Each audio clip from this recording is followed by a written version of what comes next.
Hello, I'm Nikolai and I'm directing Memoirs of an Asian Football Casual here at Curve. Hi, I'm Riaz Khan, author of Khan Memoirs of an Asian Casual. Hi, my name's Harit Dio and I'm playing Suf Khan. Hey, my name's Jay Vasani and I'm playing Riaz Khan. I'm Dougal Irvin and I'm the writer of Memoirs of an Asian Football Casual. Oh, he's the actors. Yeah. Yeah. They were right. So They came down here. And Yeah. wow. See all that?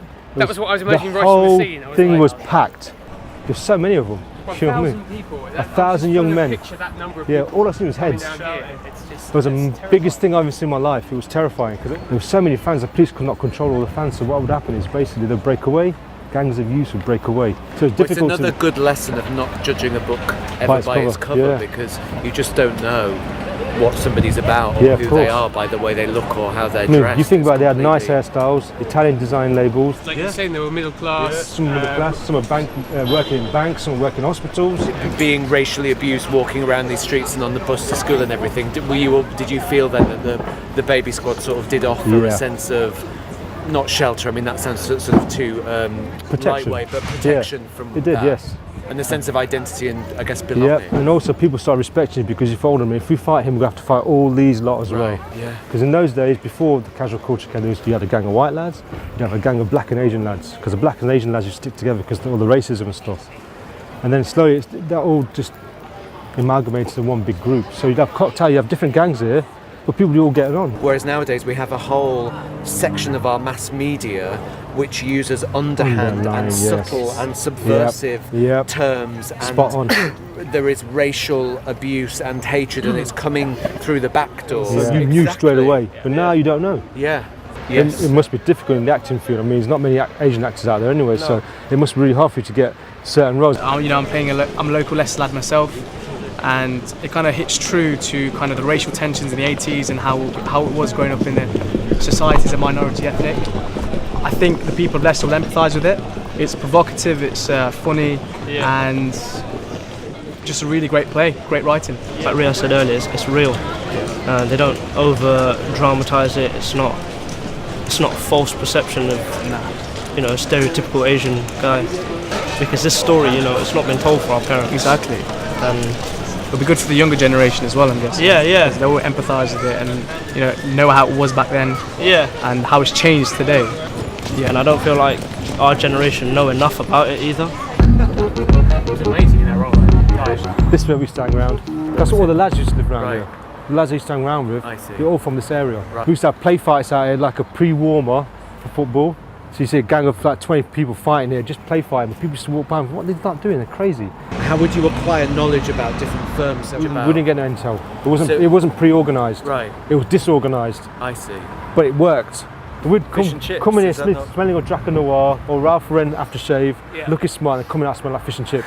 Because it's fascinating for me learning all about the culture and your world, because it's all like contradictions. Like you go in the chip shop smelling of Ralph Lauren and you come out stinking of vinegar, and like you'd go all to this trouble to make yourself look a certain way and really smart and the perfect trains, all that, and then you get into a scuffle where presumably things are getting ripped and it's all getting torn to shreds and your trainers are getting battered. For me it was all brand new. It was like I'm a different person. I became someone different to that little Asian kid, shy boy, studious kid that living at home being told what to do all the time, to this completely different person. It was like it's like a costume, isn't it? When an actor puts on a costume and the clothes fit and they feel right and they inhabit the character through the costume. It's exactly that. People that say the football hooligans were violent, they were thugs around beaches, smashing up windows. We never did that. Yeah. We respected the shopkeepers. All shopkeepers knew us. We respected the people that walked up and down here. And they liked it because we was polite. We was brought up with the right manners. Because the guys I was with, they're from different cultures: West Indian,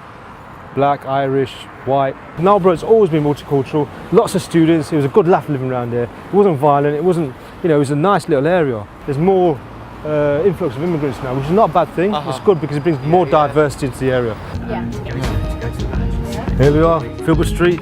That's where it was. Just here, yeah. That's the original car park. That's where the ground was there, where the flats are and the grass is. Wow. Yeah, I know. Wow, brings back a lot of memories.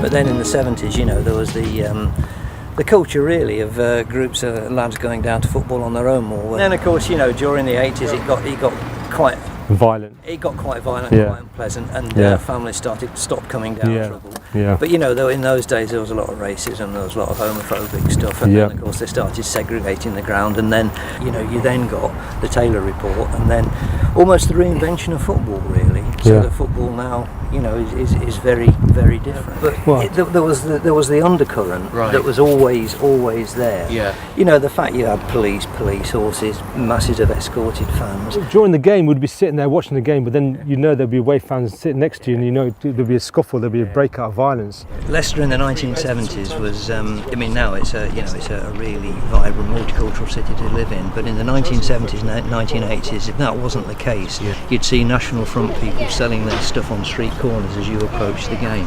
They were a gang of teenagers, and teenagers are always counterculture. Yeah. And at the time, the culture was you know, systemic racism, and they were standing up for their identities by clashing in this way. And I think the contrast between the 1980s, where you had sort of people walking to a half-empty stadium with gangs of marauding kids sort of running up and down the street, and what happened in 2016 when you got 250,000 Yes. people on Victoria Park, which brought Yeah. every section of Leicester society together.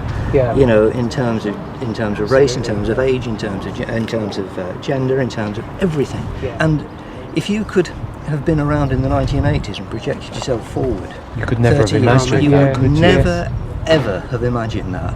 So what's it like for you to play me and you to play my brother and other multiple roles? So you think you just fill my boots then, do you? Try to. I'll leave that for you to decide. I mean, the script's done so well that you get a picture anyway. Yeah. Like seeing it as it actually is, setting the image of it, and when you describe, you know, running up and down these streets and fans coming from both sides. Yeah. It just, you can like feel the atmosphere as you're talking about it more. Football's just like, you know, theatre, you've got like the half time, the interval, you've got your subs, your understudies, you've got the manager, Programmes, like the director, yeah. you've got your programmes, and you know, you've got your sort of leading actor and your supporting roles. You know, it's really, it's exhilarating. And